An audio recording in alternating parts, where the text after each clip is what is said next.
Olá, boa noite, 6h03, segunda-feira, 20 de março de 2023. Eu sou Sandra Pedrosa. Vamos aos destaques de hoje do TJ Minas Notícias, segunda edição. TJMG vai selecionar projetos para concorrerem ao Prêmio Inovare. Justiça começa a ouvir novas testemunhas de defesa no caso Baker. CNJ divulga painel de acompanhamento sobre volta ao trabalho presencial no Judiciário. A entrevista de hoje é com o diretor do Foro da Comarca de Caxambu, juiz Hilton Silva Alonso Júnior. Você está acompanhando o TJ Minas Notícias, segunda edição.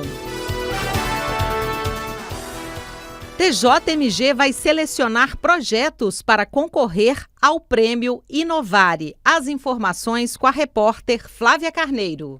Há 20 anos, o Prêmio Inovare tem como objetivo o reconhecimento e a disseminação de práticas transformadoras que se desenvolvem no interior do sistema de justiça do Brasil.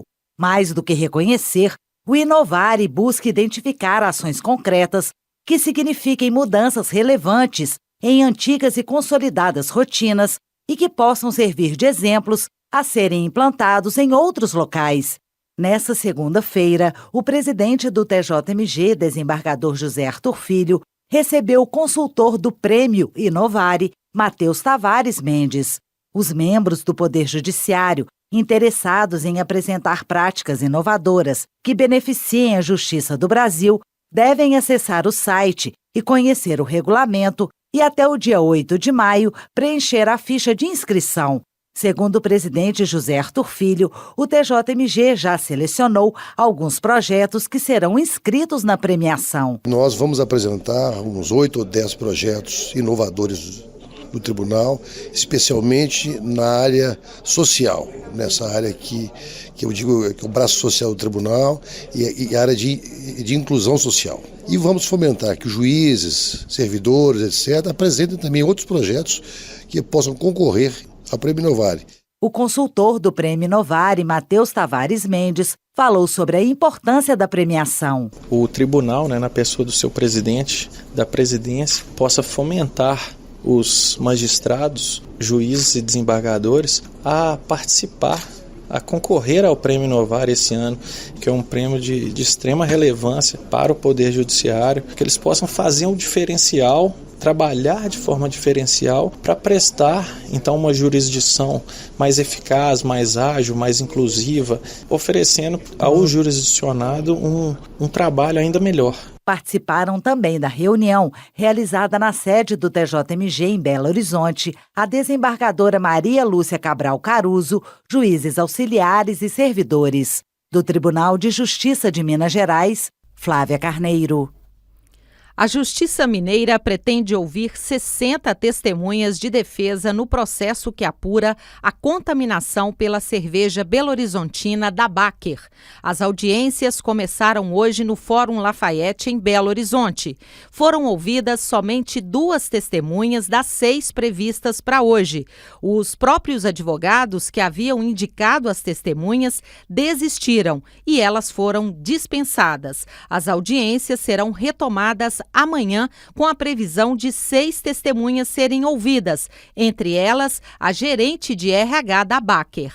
4 vítimas e 23 testemunhas de acusação já prestaram depoimento em 4 dias de audiências em maio do ano passado no Fórum Lafayette. Dentre elas, parentes de vítimas, pessoas próximas e o delegado que conduziu o inquérito. De acordo com a investigação, 10 pessoas morreram por causa das cervejas contaminadas pela substância de etilenoglicol, usada no resfriamento da bebida no processo de produção. Outras 19 vítimas tiveram sequelas graves, como cegueira e paralisação da musculatura do corpo. 11 pessoas foram indiciadas e também devem ser interrogadas em outro momento. Elas são acusadas de lesão, tentativa de homicídio e contaminação de alimentos. Não há previsão para encerrar a apuração dos crimes na Justiça. Corregedor-Geral de Justiça realiza reuniões em comarcas no Vale do Aço. Leila Diniz. Juízes, servidores e colaboradores das comarcas de Timóteo, Coronel Fabriciano e Patinga, no Vale do Aço, reuniram-se com o Corregedor-Geral de Justiça, desembargador Luiz Carlos Correia Júnior, para tratar de assuntos relativos à rotina de trabalho das unidades jurisdicionais. O encontro de trabalho integra uma série de reuniões que a Corregedoria vem realizando desde o início da nova gestão. O objetivo desses encontros é para colher sugestões e debater ações para aprimorar a prestação jurisdicional e otimizar os procedimentos realizados nas unidades. Do Tribunal de Justiça de Minas Gerais, Leila Diniz. A seguir, no próximo bloco, CNJ divulga painel de acompanhamento sobre volta ao trabalho presencial no Judiciário. E ainda, a entrevista de hoje com o diretor do Foro da Comarca de Caxambu, juiz Hilton Silva Alonso Júnior. São 6h09. Voltamos em instantes. CNJ divulga painel de acompanhamento sobre volta ao trabalho presencial no Judiciário. As informações com Renê Almeida. Boa noite, Renê. Boa noite, Sandra. A Corregedoria Nacional de Justiça lançou no mês passado o painel de acompanhamento ao retorno do trabalho presencial. A ferramenta mostra em tempo real os dados sobre a volta das atividades presenciais fornecidos pelos tribunais brasileiros de todos os ramos de justiça. Por meio de um formulário eletrônico, as cortes alimentam o sistema com as devidas informações. Segundo o painel, 96% dos magistrados e 83% dos servidores estão trabalhando de forma presencial nos tribunais do país. O acompanhamento da retomada da atividade presencial foi determinado pelo plenário do CNJ e vem sendo fiscalizado por um grupo de trabalho coordenado pelo Corregedor Nacional de Justiça, ministro Luiz Felipe Salomão. Da agência Rádio Web, Renê Almeida. Foram preenchidas todas as 150 vagas destinadas ao público interessado em acompanhar o julgamento do promotor de justiça André de Pinho, acusado pela morte da esposa dele, Lorenza de Pinho. A sessão está marcada para o dia 29 de março, a partir das 9 horas da manhã, na sede do TJMG em Belo Horizonte. No dia do julgamento, os inscritos deverão comparecer à sede do TJMG na Avenida Afonso Pena, 4001, bairro Serra, às 8 horas da manhã, para obterem a credencial de acesso à sessão. Será necessária a apresentação de documento de identificação com foto. O julgamento será transmitido pelo canal oficial do TJMG no YouTube, @TJMG Oficial. São 6h12. Entrevista. Hoje, no TJ Minas Notícias, segunda edição, conversamos com o diretor do Foro da Comarca de Caxambu, juiz Hilton Silva Alonso Júnior. Olá, doutor Hilton, prazer recebê-lo aqui na Rádio TJ Minas. Prazer é todo meu. Boa noite. Doutor, quais as ações que destacam na comarca de Caxambu nesse último ano e como que é estar à frente dessa comarca? Algumas ações que nós adotamos desde que eu assumi a diretoria do Foro foram intensificar a fiscalização no cumprimento da pena, porque com isso se dá uma resposta efetiva para a população, para o jurisdicionado no que tange às leis penais, ao cumprimento das regras.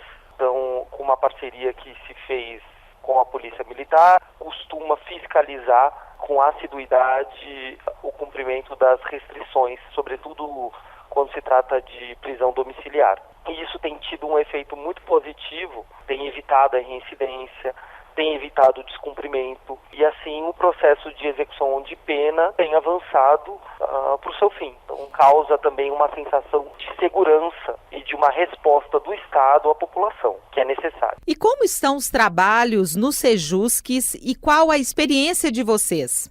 O Sejusc tem tido uma experiência positiva efetiva no que se refere ao setor pré-processual. A Defensoria Pública está instalada aqui na comarca. Sim. E se utiliza disso, sobretudo nas ações de família, ações de alimentos, divórcio consensual. Então, se evita o aforamento de ações, diminuindo aí a distribuição e dando celeridade e rapidez aí uma resposta para o jurisdicionado. A comarca de Caxambu é uma cidade aí turística também, né? Vocês atendem só Caxambu ou outras comunidades da região, outros municípios? A comarca de Caxambu tem atuação apenas no município do território, né, de Caxambu. Mas aqui existem, tal como em outras comarcas, eu já passei por algumas, e tem as suas especificidades. Aqui existe uma população flutuante grande. Apesar de ser um município de 22 mil habitantes, tem um número expressivo de condomínios, tem em determinadas datas festivas um fluxo de pessoas maior. Então nós vemos isso se refletindo na composição do acervo processual, na composição do que é distribuído em termos de demanda ao judiciário. E quais as expectativas, né, do senhor em relação a esse ano para a comarca de Caxambu? Sandra, a expectativa, o que nós temos feito e nós temos trabalhado para isso é a redução do acervo. Nós conseguimos reduzir, quando eu cheguei aqui tinha cerca de 8.200, 8.300, hoje a gente já está com menos de 7.000 processos. Conferir celeridade na tramitação processual, que a gente tem feito, sem descurar da qualidade. Por exemplo, na forma de gerir aqui a comarca, obviamente que eu sigo as determinações e na prática eu fiscalizo. Então, por exemplo, o juizado especial tem uma tramitação mais célere, porque são pequenas causas, digamos, é o que a população conhece, e isso dá uma resposta, isso é positivo, inclusive para a imagem do judiciário. Muito obrigada, quero agradecer a sua participação aqui na Rádio TJ Minas. Conversamos com o diretor do Foro da comarca de Caxambu, juiz Hilton Silva Alonso Júnior. Muito obrigada e até uma próxima, doutor. Muito obrigado, Sandra. Até a próxima. Grande abraço. 6h16. O TJ Minas Notícias, segunda edição, fica por aqui. Você pode acompanhar também o TJ Minas Notícias no YouTube na íntegra e com imagens direto aqui do estúdio da Rádio TJ Minas. Acesse tjmg.jus.br. Lá no final da página há links de acesso à TV TJ Minas e também à Rádio TJ Minas. Acompanhe o tribunal no Instagram, @TJMGOficial. Continue acompanhando a programação da Rádio TJ Minas. Boa noite e até amanhã.